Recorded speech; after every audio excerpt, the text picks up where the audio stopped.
Welcome back to 10 Slide Info. The government of Colombia has been conducting negotiations with different countries to replace their aging Israel Aircraft Industries Kafir. Currently, these aircrafts are operated by Colombian Air Force and Sri Lanka alone. Even though the replacement for the Colombian Air Force Kafir is pending for a long time, as per the defense sources, it looks like the plan to induct the replacement would be postponed due to major economic and institutional crisis.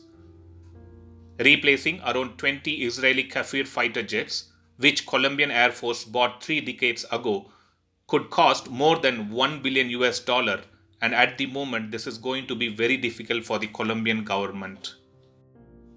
These Kafir aircrafts have been widely used in ground attack missions during counterinsurgency operation against the Colombian terrorists, and these aircrafts are equipped with Python 3 infrared homing air-to-air missiles. Seeing the combat situation around Colombia, the Colombian Kafir aircrafts were updated with ELM 2052 AESA radar, and it also incorporated the iDerby ER active air-to-air missile and Python 5 air-to-air infrared missiles. Even though the upgradation has given some relief, the increase in tensions with Venezuela and the depleting age of their aircrafts is making Colombia to look for a replacement on priority basis. So which countries and which companies are offering their aircrafts for this particular program? The first contender for Colombia was from Airbus Spain, and the fighter offered was Eurofighter Typhoons of the latest variant. The second contender was from Sweden, and the aircraft which was offered was Gripen E and F variant as the best cost-effective solution.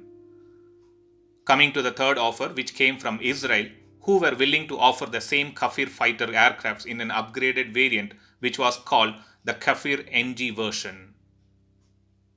The fourth option was from the United States, and the aircraft which was offered was the F-16 Block 70, which is said to be the newest and most advanced F-16 equipped with new capabilities.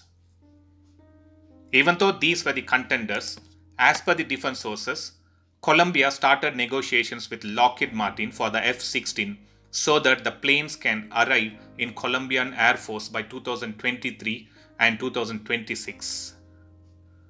The decision later took a different path when the total contract was valued more than $4 billion US. So with the news prevailing about the economic condition of Colombia, looks like the replacement of Kafir aircrafts are very far away, but seeing the urgency, I believe Colombian Air Force should at least induct half of the pre-planned fighters to boost the depleting strength of their squadron to some extent. Thanks for watching. I'll upload another video with a new defense update or an aviation update later. Please do subscribe my channel and hit the bell button next to it, and also feel free to leave a comment in the comment section. Thank you.